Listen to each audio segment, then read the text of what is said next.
Have you ever wondered why you work so hard, yet your income never seems to increase, and you even have to worry about various bills? Actually, the problem isn't that you're not working hard enough, but that your mind isn't ready to accept wealth. Wealth is like a river. It only flows to those who are prepared for it, while most people unconsciously build dams that block wealth from entering. The classic book on improving financial intelligence we're going to delve into today, Think and Grow Rich, is a blueprint for dismantling these dams. The author, Napoleon Hill, was commissioned by steel magnate Andrew Carnegie and spent 20 years researching over 500 millionaires. He discovered that all accumulation of wealth stems from a money mindset that can be deliberately cultivated. In the following time, through this book, we will learn together how to break the poverty mindset, develop a strong money consciousness, and let wealth flow to you naturally. At the beginning of the video, we mentioned that this book is a blueprint for dismantling the wealth dams in our minds. So, what is the first step of this blueprint? It's not about working harder, nor is it about teaching us complicated financial management skills. It's about first recognizing a subversive yet extremely simple secret. This secret is the overall outline of success that Napoleon Hill spent 20 years extracting from over 500 millionaires. The secret is, your thoughts are the invisible architect of your life. The dominant thoughts in your mind are building everything in your real life brick by brick. Your income, your job, your relationships, all are the final finished products of your inner mental blueprint. This might sound a bit abstract, but let's look at two very realistic daily scenarios and you'll understand. Imagine the first type of person.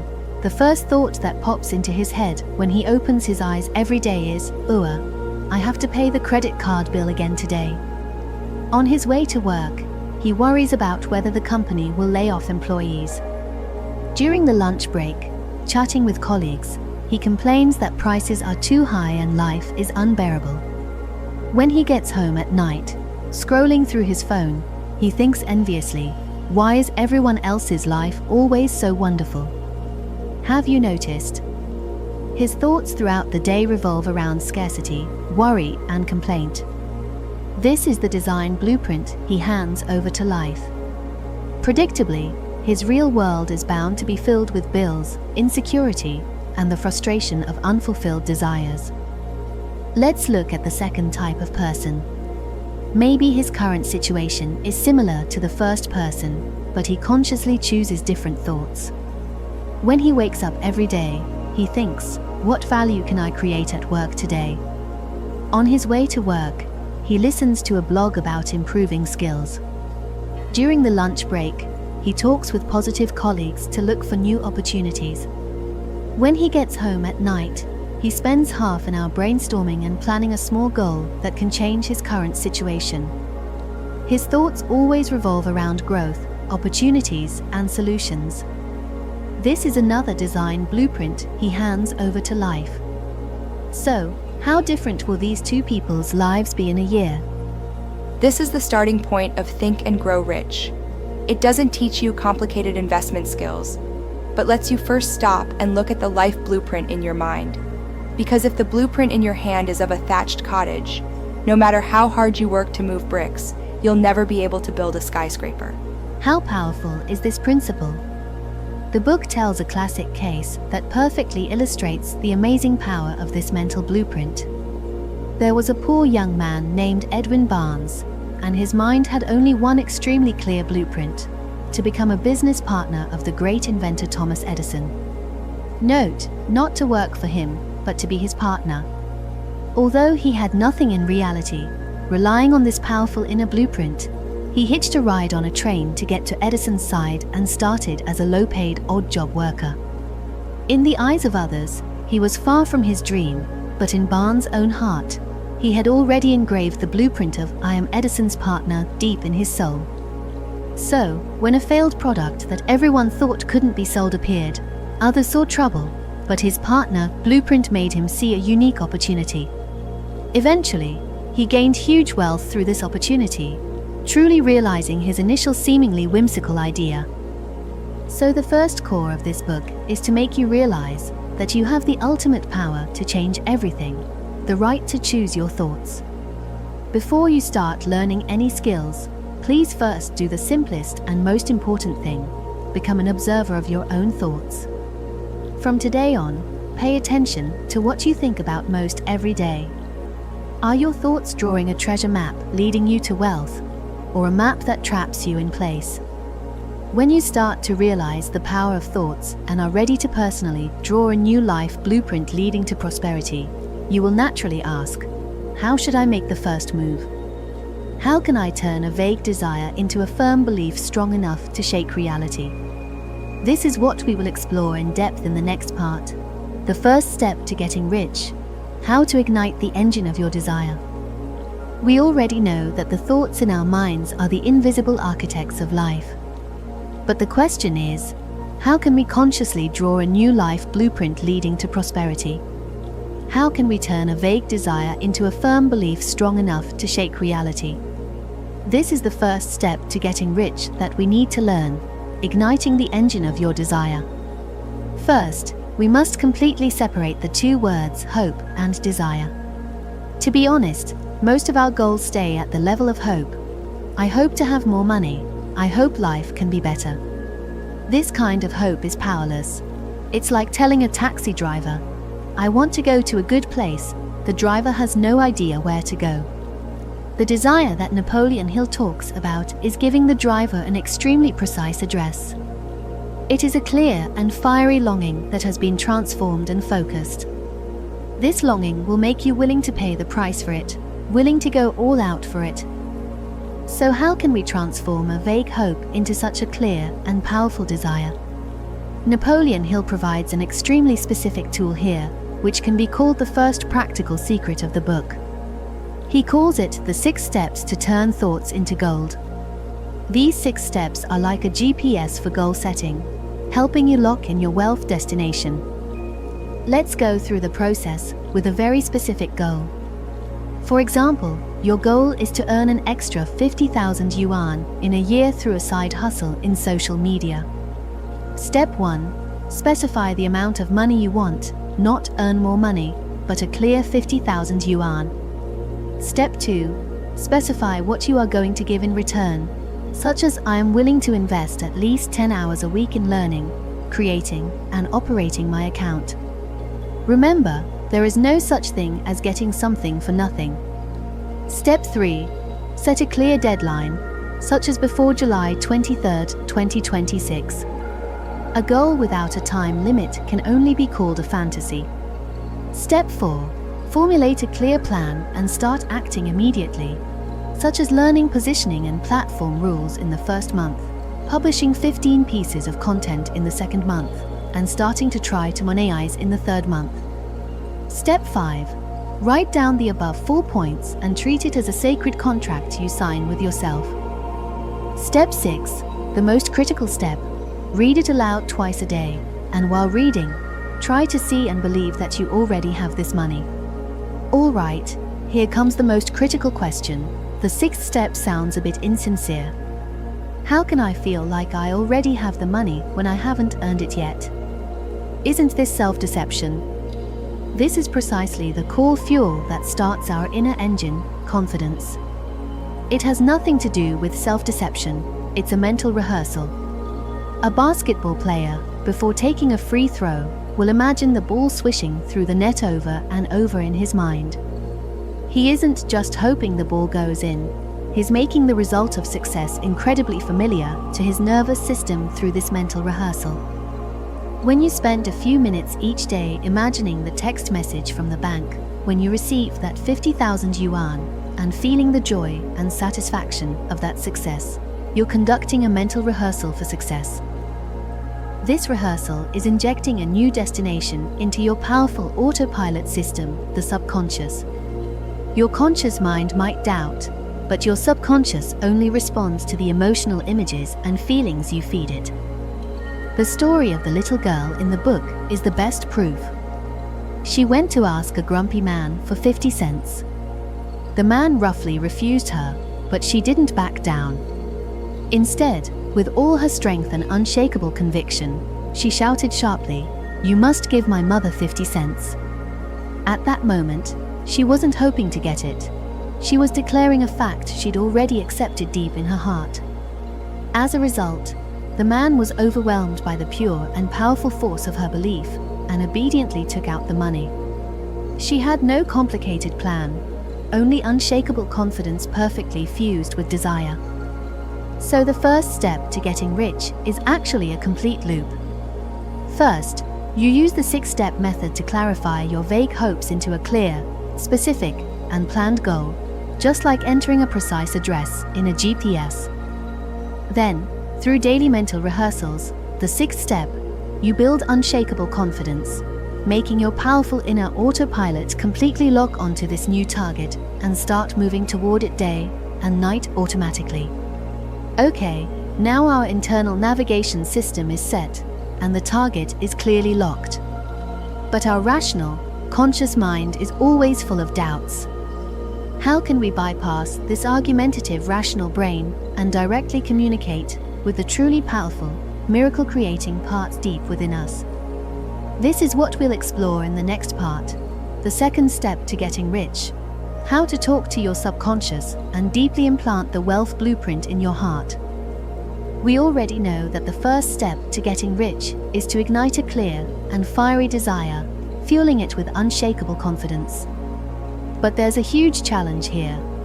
Our rational, conscious mind is always full of doubts and noise, telling us, "Stop dreaming, this isn't realistic."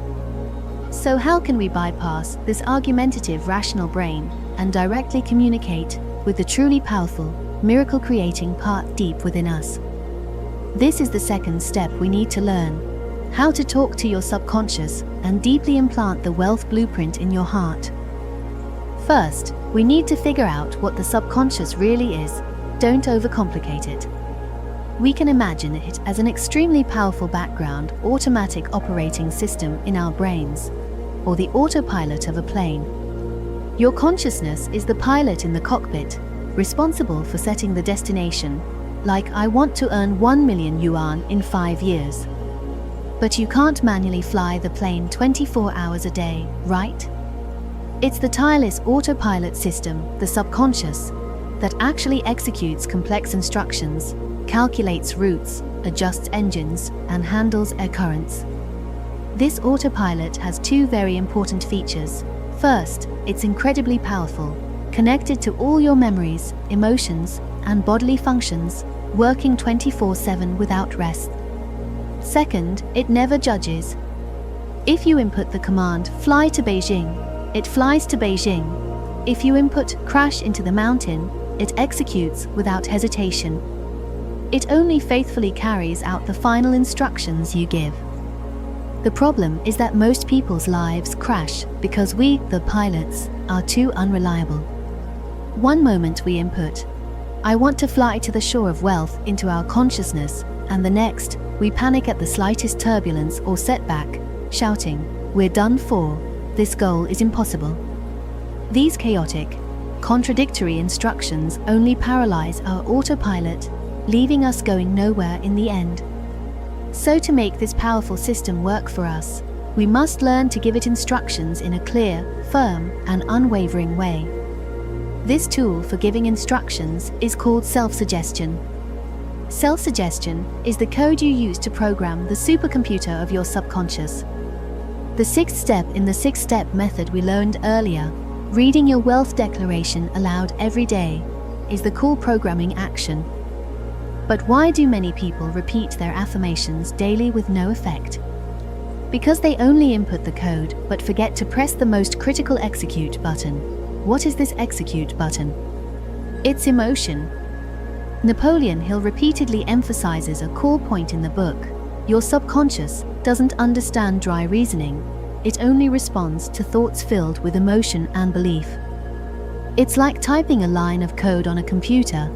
If you don't hit the enter key with the intention to execute the command, it will always just be a meaningless line of text. So when you read your wealth declaration morning and night, you must fully engage all your emotions, truly seeing that money right in front of you, feeling the joy, excitement, and sense of security of owning it. You need to make every cell in your body excited by this image. This intense emotion, a mix of desire and confidence, is the enter key that the subconscious system recognizes and executes with top priority. The book has a short story that perfectly illustrates the amazing power of such belief-filled emotion.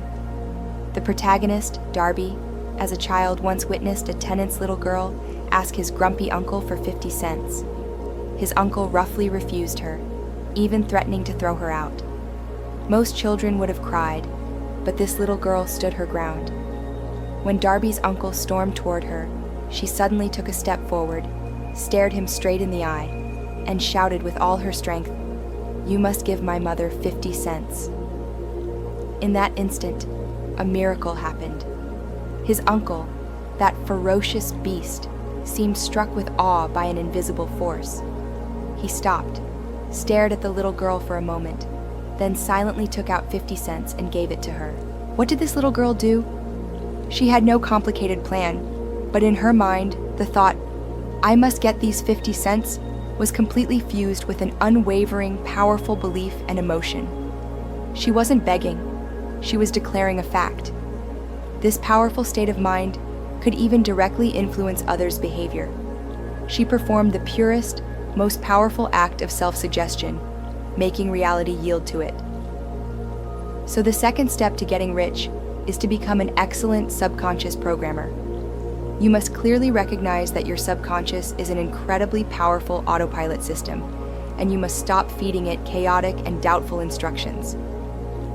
Through the tool of self-suggestion, you continuously input your desire for wealth, mixed with intense positive emotions, like clear lines of code. Okay, by now we've completed the internal preparation.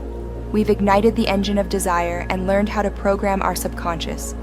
It can be said that we've mastered the mental methods, but mental methods alone aren't enough. We also need weapons to navigate the world. Someone with a heart for wealth but lacking practical tools and abilities will always remain a dreamer. So what are the core weapons we need to build our wealth empire? This is what we'll explore in the next part. The third step to getting rich: how to build your arsenal. The internal wealth mental methods are ready, but that's not enough. A warrior with only ideas but no weapons is ultimately just a dreamer. So how can we build an arsenal to fight in the real world? The third step to getting rich is to equip ourselves with two most powerful weapons: professional knowledge and imagination. Let's start with the first weapon, professional knowledge. At the mention of professional knowledge, many people might immediately feel discouraged. They think, I have a low education, went to an ordinary college, or my major is useless now, long forgotten. If you think this way, you're completely wrong. The professional knowledge Napoleon Hill talks about isn't about a diploma. It refers to specific knowledge in your chosen field that can solve problems and create value. This book overturns a concept we've heard since childhood. Knowledge is power. The author believes that knowledge itself is merely potential power. It only truly becomes a force for creating wealth when you can organize it and apply it to specific actions. The book tells a particularly relatable example. Not a tycoon, but an ordinary grocery store clerk. This clerk lost his job and fell into financial trouble, but he didn't give up. Instead, he took a training course in accounting, mastering the latest accounting knowledge, actively acquiring professional knowledge. After completing the course, he made a small innovation. He bought a small truck, converting it into a mobile accounting office. Then he started offering monthly bookkeeping services to small shops that couldn't afford full-time accountants, charging a small fee. This idea was a hit. Soon his fleet grew and his business thrived. In the end, the income tax he paid was 10 times the salary his boss had paid him when he was a clerk. You see, he had no prestigious school background or startup capital. But by proactively learning a professional skill that could solve others' pain points and applying it in an innovative way, he ultimately completely changed his fate. In today's era, there are more channels than ever to acquire professional knowledge. Online open courses, professional training classes, libraries, and even friends around you who are more professional than you. Successful people are always continuously learning professional knowledge related to their goals, while unsuccessful people often think that learning ends after graduation. Okay, now you have the sharp spear of professional knowledge, but that alone is not enough. You also need a second weapon, imagination. When it comes to imagination, we might think it's the exclusive domain of geniuses and artists, having nothing to do with ordinary people. This is another huge misunderstanding. Napoleon Hill tells us that the vast majority of wealth and innovation do not come from that genius-like, seemingly out-of-the-blue creative imagination, but from a synthetic imagination that each of us possesses. What is synthetic imagination? It's like playing with Lego blocks. You don't need to invent new blocks yourself. You just need to recombine those existing blocks that everyone can see in a way no one has thought of before.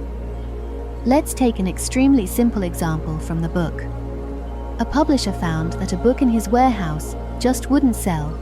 It had a mediocre title and a boring cover design. What did he do?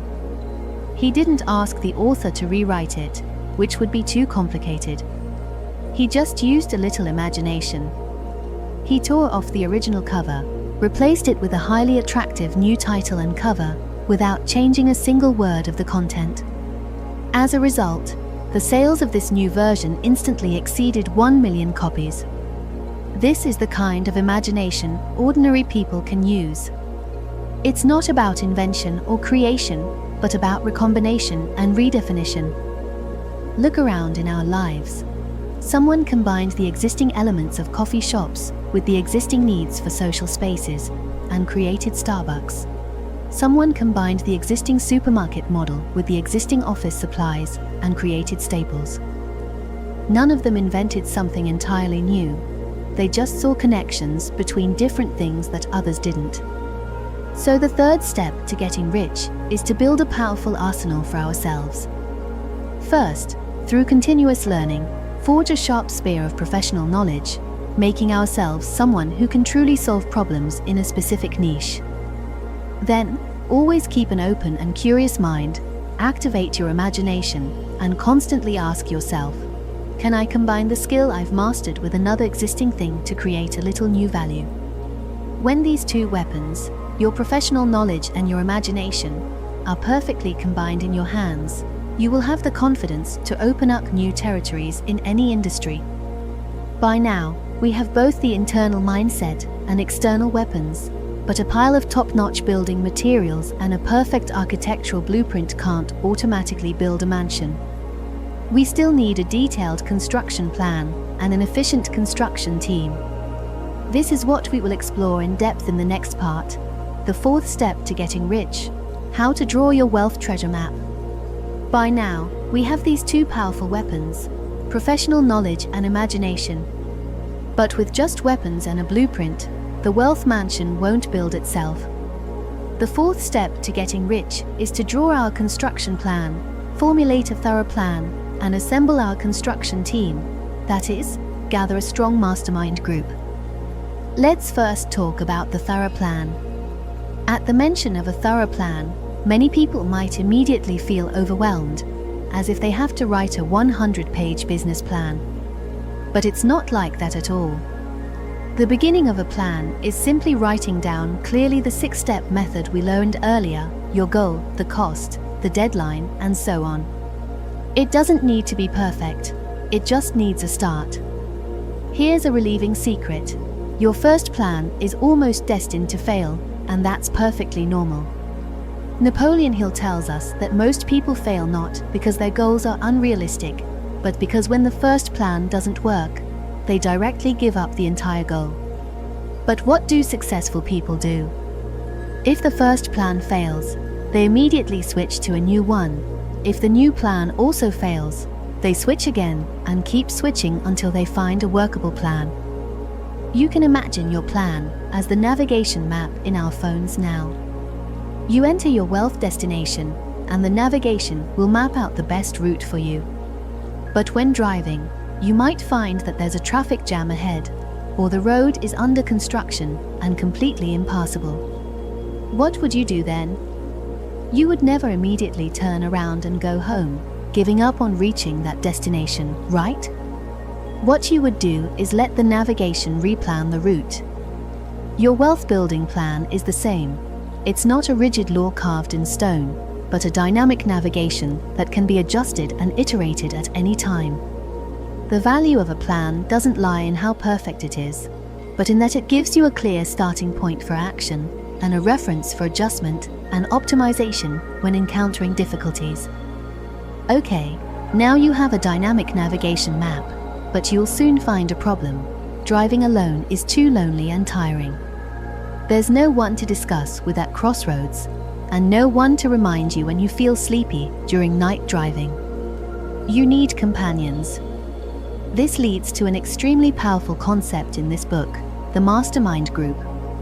The term mastermind group sounds lofty, like it's exclusive to billionaires, but in essence, it's very simple and a force multiplier that each of us can apply immediately. We all know well that it's really hard to fight alone. When encountering problems, you get stuck in your own ways. When you want to give up, there's no one around to cheer you on. And the mastermind group exists to solve this problem. The author defines it as two or more people coordinating their knowledge and efforts in a spirit of harmony for a definite purpose. For us ordinary people, you don't need to form a board of directors. Your mastermind group could be just another person who, like you, is eager to change and succeed. Let's take a very specific example. If you want to make money by learning video editing and taking orders, you can find a friend around you who is also working hard. Maybe he's learning programming to get a better job.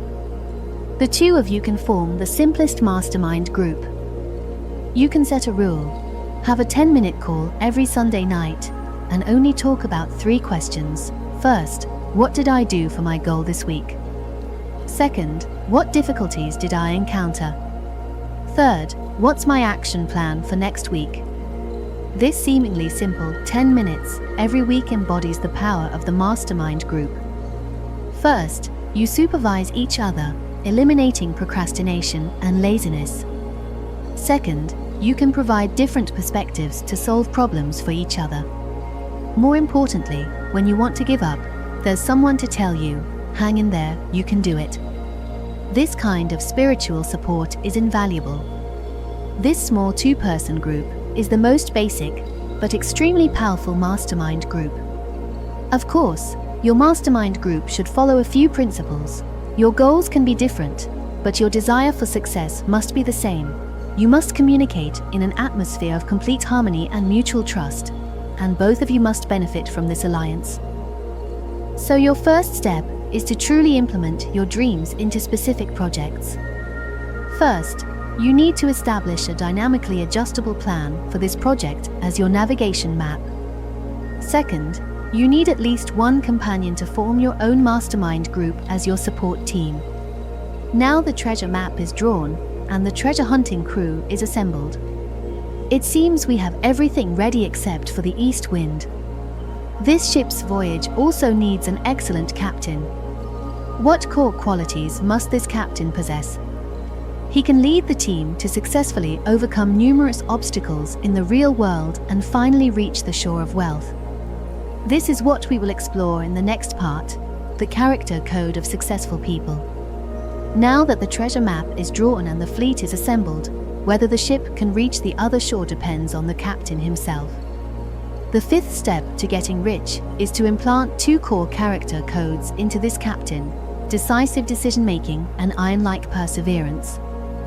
Let's first look at the first quality, decisive decision-making. Why do most of us always feel like we're going in circles in life? An important reason is that we struggle with choices every day. Through analyzing over 25,000 failure cases, Napoleon Hill found that one of the primary causes of failure is indecision.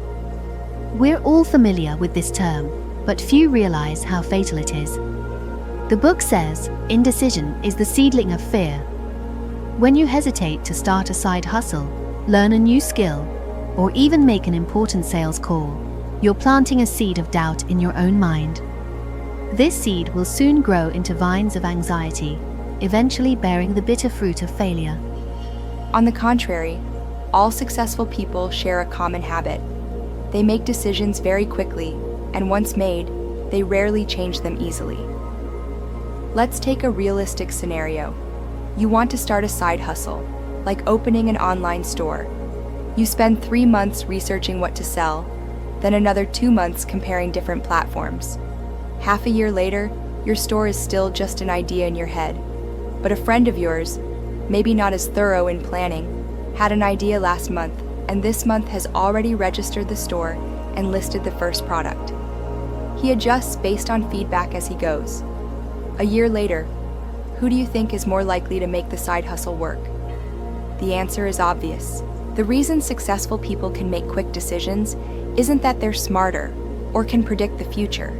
It's because they deeply understand. A 60-point action is always better than a 100-point fantasy. The book also specifically mentions that the biggest enemy of decision-making is often well-meaning advice from relatives and friends. You want to quit your job to start a business, and they say the risk is too high, better to stay stable. You want to quit your job to start a business, and they say the risk is too high, better to stay stable. You want to learn a new skill, and they say you're too old to rock the boat. These opinions are like heavy anchors, keeping you tied to the dock every time you want to set sail. A true decision maker must learn to have their own mind, respect their concern, but ultimately, you must steer your own ship. Okay, now you've decisively set the course like a captain, but next, you'll face a bigger challenge: storms at sea. This brings us to the second quality: iron-like perseverance. If decision-making is the compass that points the way, then perseverance is the powerful engine that drives the ship through the storm. It's not about stubbornly gritting your teeth. It's about a wisdom in facing setbacks. The famous story of Darby, the gold prospector, in the book is the most painful illustration of a lack of perseverance. He and his uncle gave up less than a meter away from a huge gold mine. Why? Because when they encountered the great difficulty of the vein disappearing, they directly abandoned the entire goal. But later, Darby learned from this failure, switched to selling insurance, and became a top salesperson. What was his secret to success?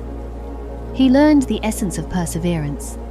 A customer rejecting him once doesn't mean his goal of closing the deal has failed, only that his communication plan this time has failed. He'd try a different approach and come back tomorrow. If rejected again, he'd try a new plan.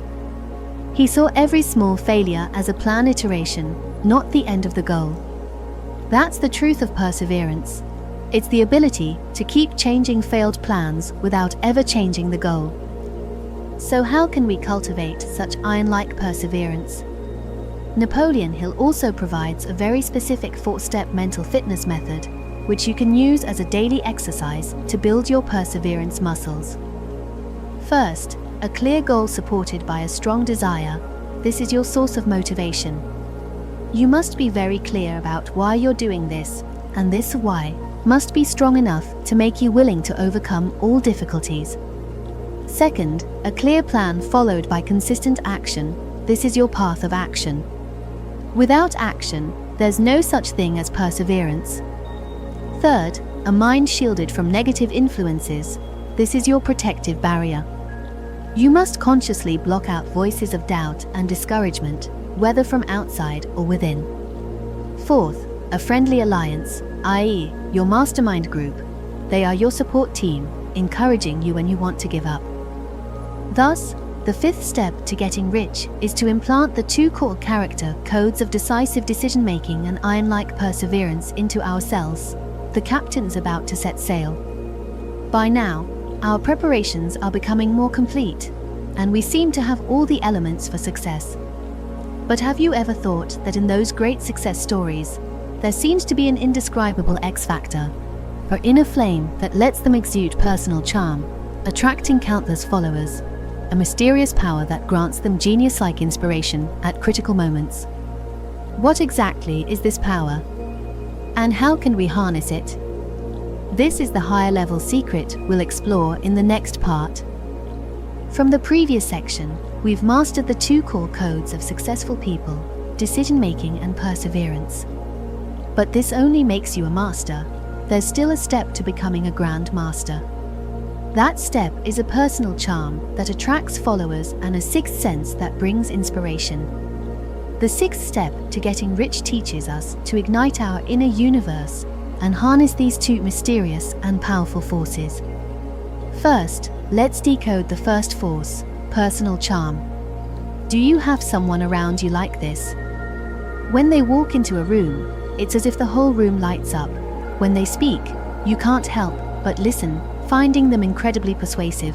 Even if their ideas are a bit wild, you think, that might work. We say such people have charm and presence. What exactly is this charm? Napoleon Hill gives a bold answer.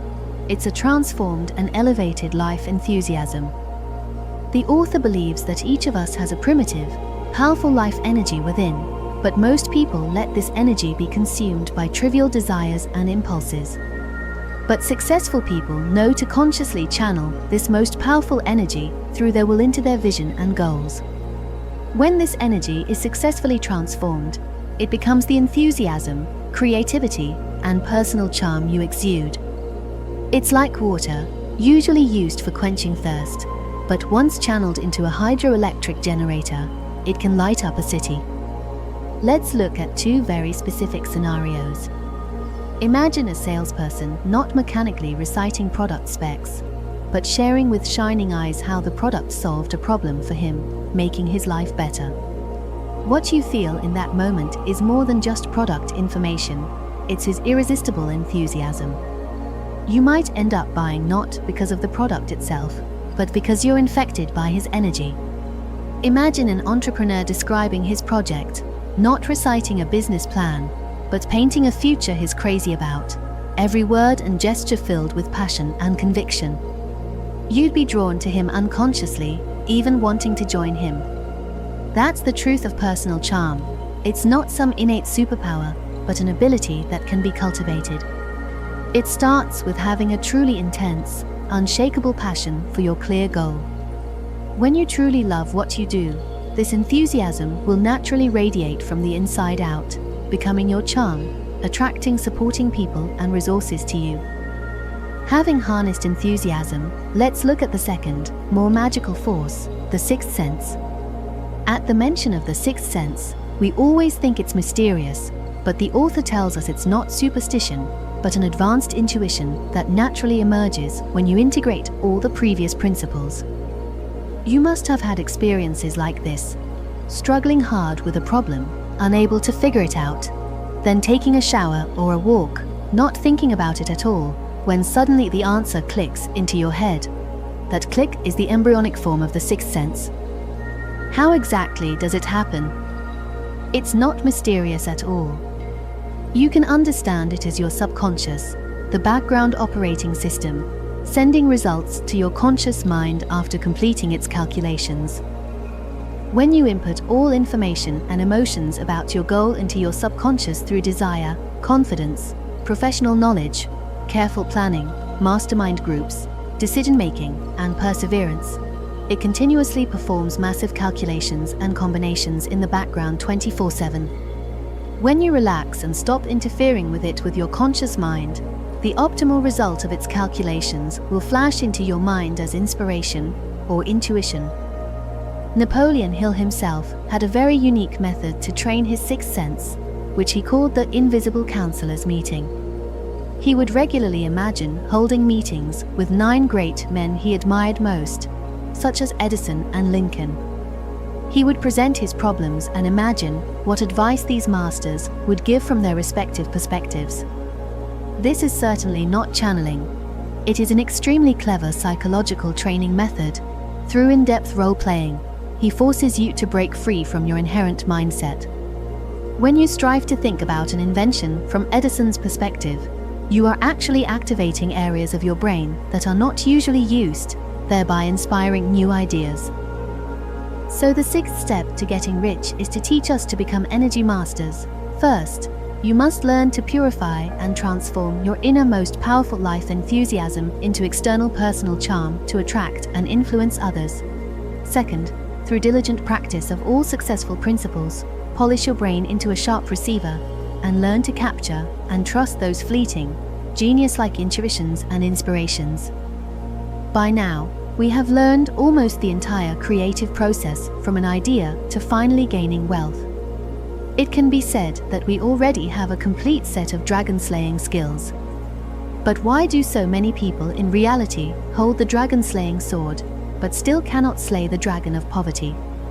Because deep in our hearts, there is still the most powerful and cunning ultimate enemy, which is the last barrier that prevents 99% of people from achieving success. What exactly is this enemy? How can we completely defeat it? This is the ultimate challenge we will face in the next part.